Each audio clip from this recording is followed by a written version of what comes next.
আসসালামু আলাইকুম প্রিয় দর্শক, আজকে আমি দেখাবো কিভাবে আদার বীজ শোধন করতে হয়। আদার কন্দ বা বীজ শোধনের পূর্বে গুরুত্বপূর্ণ কাজ হলো পচা বা শুকিয়ে যাওয়া আদা অপসারণ করতে হবে।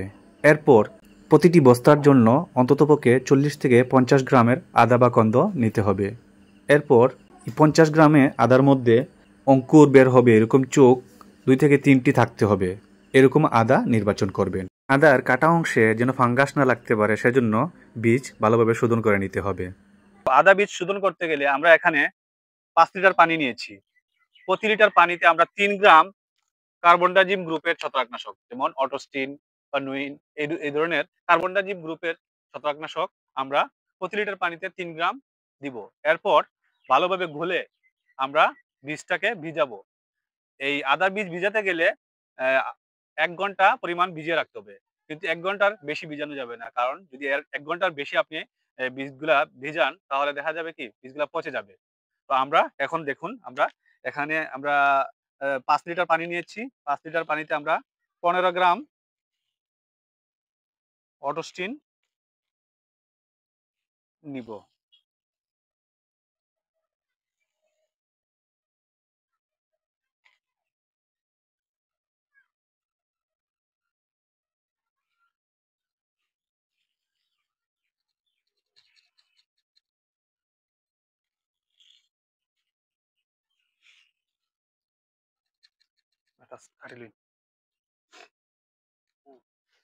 এভাবে ভালোভাবে পানিটাকে গুলতে হবে, যাতে ছত্রাকনাশক যেটা দিয়েছি এটা পানির সাথে ভালোভাবে মিশে যায়। 2-3 মিনিট আপনি ভালোভাবে নাড়বেন, দেখবেন দুধের মতো সাদা হয়ে যাবে। যখন নাড়াচাড়া করে দেখ কমপ্লিট হয়ে গেছে আর চাকা চাকা কোনো কিছু নাই, তখন আপনারা বীজটা ভিজিয়ে ফেলবেন।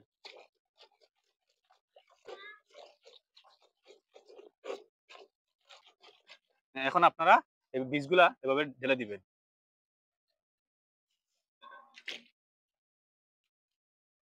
আর একটা জিনিস খেয়াল রাখবেন, আপনি 1 কেজি বীজের সাথে আপনি 2 লিটার পানি ব্যবহার করবেন, অন্যথায় বীজগুলা ভিজবে না।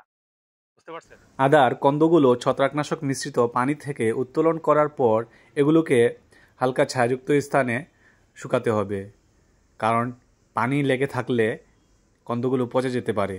তাই এগুলো হালকা রোদে শুকিয়ে দিতে হবে। এর পরের কাজটি হলো, যেখানে বা যে মেঝেতে আদার বীজ জাগ দেওয়া হবে সেখানে 1 থেকে 1.5 ইঞ্চি পরিমাণ বালিমাটি দিয়ে একটি প্রলেপ তৈরি করতে হবে। কেননা এখানে একটু গরম ভাব হলে শিকড় বা অঙ্কুর দ্রুত বৃদ্ধি পাবে, তাই আমরা 1 ইঞ্চি পরিমাণ একটি প্রলেপ তৈরি করব, যেখানে আমরা আদার বীজ জাগ দিব।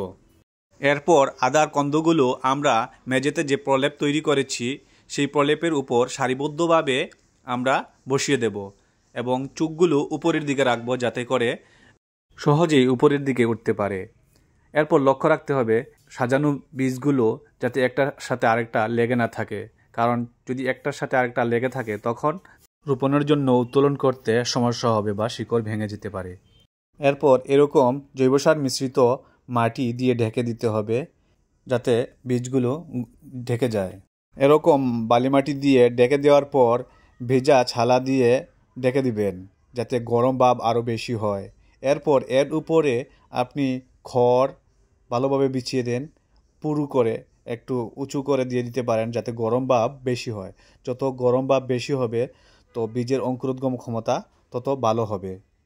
এরপর 2-1 দিন পর লক্ষ্য রাখবেন এই যে বস্তাটা দেওয়া হয়েছে, ভেজা বস্তাটা দেওয়া হয়েছে, সেই বস্তা শুকিয়ে গেছে কিনা। যদি শুকিয়ে যায় তাহলে পুনরায় আবার ভিজিয়ে দিয়ে দিবেন। হয়ে যাবে। যখন চারার অঙ্কুরোদ্গম ভালোভাবে হবে, তখন আপনি চারা রোপণ করার সাথে সাথে আপনার গাছটা দাঁড়িয়ে যাবে। পরবর্তী ভিডিওতে সার প্রয়োগ এবং বস্তায় কিভাবে আদা চাষ করতে হয় সেগুলো নিয়ে আলোচনা করব। তো এতক্ষণ সম্পূর্ণ ভিডিওটি না টেনে দেখার জন্য আবারও ধন্যবাদ জানিয়ে বিদায় নিচ্ছি। আমি মিনহাজ হোসেন কামরান, উপসহকারী কৃষি কর্মকর্তা, গোয়েনঘাট, সিলেট।